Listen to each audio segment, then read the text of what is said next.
Hello everyone. आज हमारा जो टॉपिक ऑफ डिस्कशन है दैट इज़ स्ट्रोक। सबसे पहले तो आपने इतने ज़्यादा भरे हुए पेज को देख के परेशान नहीं हो जाना।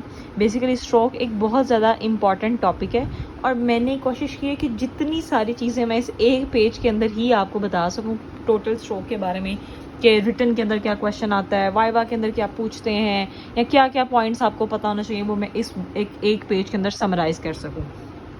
सबसे पहली बात तो ये है कि आपको स्ट्रोक की जो है ना वो डेफिनेशन का पता होना चाहिए। वो ये लिखी हुई है कि जब आपके पास ब्रेन के एक पार्ट की तरफ जो ब्लड फ्लो होता है ना वो कम हो जाता है।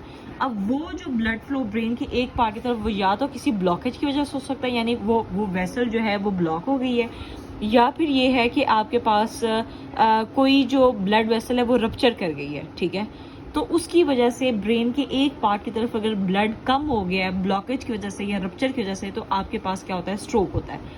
अब अगर right side of the brain involve होता है तो आपके पास जो सीवीए है वो लेफ्ट साइड के ऊपर होता है, जो ये सेरिब्रोवास्कुलर एक्सीडेंट है। ठीक है, तो ये आपके पास लेफ्ट साइड के ऊपर होता है।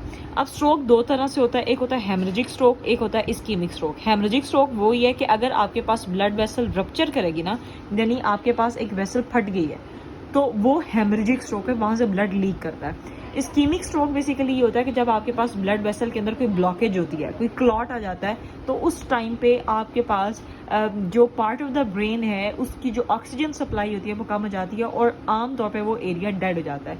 हेमरेजिक स्ट्रोक का पेशेंट की जो बचने के चांसेस होते हैं वो कम होते हैं। इसी वजह से आपके पास जो फिजियोथेरेपी के अंदर आमतौर पे इस्कीमिक स्ट्रोक का पेशेंट आता है। एक टर्म है TIA। TIA basically transient ischaemic attack है। ट्रांजिएंट इस्कीमिक अटैक की डेफिनेशन ये है कि इसके जो सिम्टम्स है ना वो लेस देन 24 आवर्स तक लास्ट करते हैं। यानी अगर पेशेंट के सिम्टम्स लेस देन 24 आवर्स तक लास्ट करें तो वो ट्रांजिएंट इस्कीमिक अटैक है। अब वाइवा के अंदर आमतौर पे ये क्वेश्चन एग्जामिनर पूछ सकता है कि जी TIA का पेशेंट देखा है आपने। अच्छा जी, तो हम ये डिस्कस कर रहे थे कि हमने कहा था कि पेशेंट अक्सर आपके पास क्वेश्चन आ जाता है वाइवा के अंदर जी कि क्या आपने जो है वो TIA का पेशेंट देखा है। तो बहुत से बच्चे जो मेरी तरह बहुत अक्लमंद होते हैं वो ये कह देते हैं कि जी बिल्कुल देखा है। ठीक है, तो असल में वो आपने नहीं देखा होता, क्योंकि जो वार्ड में पेशेंट TIA का कभी भी नहीं आता। TIA के सिम्टम्स लेस देन 24 आवर्स में ठीक हो जाते हैं। आपने हमेशा इस्कीमिक स्ट्रोक, जो पोस्ट इस्कीमिक जो CVA का पेशेंट है वो देखा हुआ होता है, जिसके अंदर इस्कीमिक स्ट्रोक हुआ हुआ होता है। ठीक है, तो ये इस क्वेश्चन का ज़रा थोड़ा सा ऐसे ही शरारती सा क्वेश्चन है, तो ये आपने ख्याल कर लेना। अब ये होगी स्ट्रोक की डेफिनेशन, होगी इसकी टाइप्स हो गई। नेक्स्ट आ जाता। अच्छा जी, तो एक इसकी फ्लैसिड स्टेज है और एक इसकी स्पेस्टिक स्टेज है। एक वाइवा के अंदर ये क्वेश्चन आता है कि फ्लैसिड स्टेज से स्पेस्टिक स्टेज बनने के अंदर कितना टाइम लगता है, तो उसको लगते हैं 21 डेज। ठीक होगी बात। अब सबसे पहले अब जो क्वेश्चन आएगा कि आप जी PT मैनेजमेंट लिखें स्ट्रोक पेशेंट की। ठीक है, तो उसके अंदर सबसे पहले आपने ऐसे लिखना है, स्ट्रोक की डेफिनेशन लिख देनी है कि जब आपके पास जो blood supply to the brain है वो कम हो जाती है किसी ब्लॉकेज या रप्चर की वजह से, इसकी टाइप्स बता देनी है। तो उसके बाद लिखना है कि फ्लैसिड स्टेज की PT मैनेजमेंट और फिर स्पेसिफिक स्टेज की PT मैनेजमेंट। फ्लैसिड स्टेज की PT मैनेजमेंट के अंदर सबसे पहला पॉइंट यह है कि आप उसके अंदर पैसिव ROMs कराएंगे, यानी कि पैसिव रेंज ऑफ मोशन कराते हैं। इसके अलावा RAPs, सेकंड पॉइंट यह है कि RAPs basically reflex inhibiting postures होते हैं। यानी इसके अंदर आप क्या करते हैं कि पेशेंट के अंदर जो फ्लेक्स जॉइंट्स होते हैं उनको आप एक्सटेंड करा देते हैं और एक्सटेंडेड जॉइंट्स को फ्लेक्स करा देते हैं। ये जो साइनर्जिस्टिक जो पैटर्न्स होते हैं ना उसकी आपने उसको भी आपको पता होना चाहिए कि पेशेंट के अंदर जैसे फॉर एग्जांपल उसका जो अपर लिम्ब है उसके अंदर टेंडेंसी होती है कि वो उसको फ्लेक्स कर लेता है, या उसका जो लोअर लिम्ब है वो आउटवर्ड जा रहा होता है।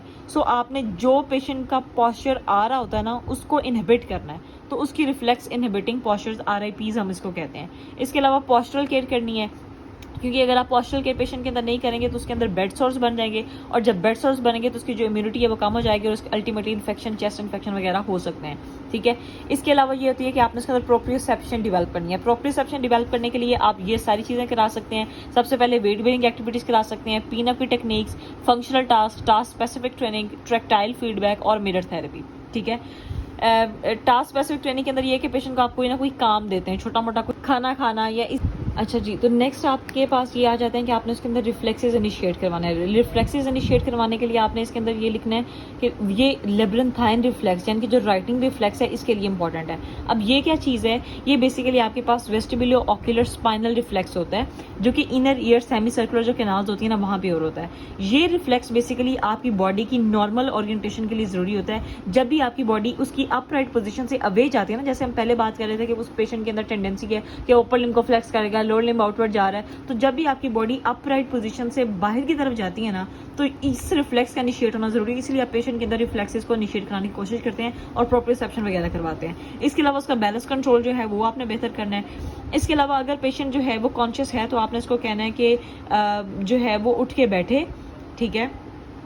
और इसके अंदर ये होता है कि आप सपोर्ट यूज़ करते हो, ठीक है। इसके अंदर आपने जब उसको खड़ा करना है तो नी इमोबिलाइजर यूज़ करते हैं ताकि नी के ऊपर जो है वो स्टैंडिंग के दौरान बेंडिंग ना हो, ठीक है। और जब पेशेंट को आपने लिटा के, पेशेंट अगर लेटा हुआ है और जब आपने उसको उठ के बिठाना है तो उसको उठ के बिठाने के अंदर आपने उसका जो अपर लिम्ब और जो लोअर लिम्ब है ना उसको इकट्ठा पकड़ना है, यानी पेशेंट को जैसे जैसे क्रेडल करता है एक बच्चे की तरह, और उसको घुमा के उठा के बिठा देना है। अब इस मिस हैंडलिंग के दौरान जब आप अगर पेशेंट को लोअर लिम्ब साथ नहीं पकड़ेंगे और सिर्फ अपर लिम्ब पकड़ लेंगे ना, तो अपर लिम्ब की मिस हैंडलिंग की वजह से पेशेंट के अंदर शोल्डर डिसलोकेशन हो जाती है और शोल्डर हैंड सिंड्रोम बन जाता है, ठीक है। और पेशेंट के अंदर इतनी दर्द होती है कि पेशेंट फिर हाथ भी नहीं लगाने देता। तो इसके अंदर ये बात आपने याद रखनी है कि वैसे तो मोस्ट कॉमन शोल्डर की डिसलोकेशन एंटीरियर है, लेकिन स्ट्रोक के पेशेंट के अंदर जब उसके बाजू से पकड़ के आप उसको खींचने की कोशिश करते हैं ना, तो उसके अंदर इंफीरियर डिसलोकेशन हो जाती है। सो फ्लैसिड स्टेज के अंदर ये सारा मैनेजमेंट प्लान है कि सबसे पहले पैसिव आरओएम्स करा देना है एक बात, दूसरी बात आपने उसके अंदर आरआईपीज रिफ्लेक्स इनहिबिटिंग पैटर्न्स करा ले, उसके बाद पोस्चरल केयर करा ली, चौथी बात आ गई प्रॉपर रिसेप्शन। ये देखिए आप इसको ना ऐसे याद कर सकते हैं, PRPP, मतलब ऐसे कुछ कोई भी निमोनिक बना के। फिर प्रॉपर रिसेप्शन के अंदर क्या क्या करा सकते हैं, वेट बेरिंग एक्टिविटीज करा सकते हैं, PNFF, functional task, task based training, tactile feedback, mirror therapy. उसके बाद राइटिंग रिफ्लेक्स आ जाता है, जिसके अंदर आपने पेशेंट के, जो कि बेसिकली लेब्रिंथाइन रिफ्लेक्स के लिए जरूरी है क्योंकि ये आपकी बॉडी की अपराइट पोजीशन के लिए नॉर्मल होता है, के लिए जरूरी होता है। बैलेंस कंट्रोल कराते हैं। इसके अलावा पेशेंट को आपने खड़ा करना है, खड़ा कराते के दौरान नी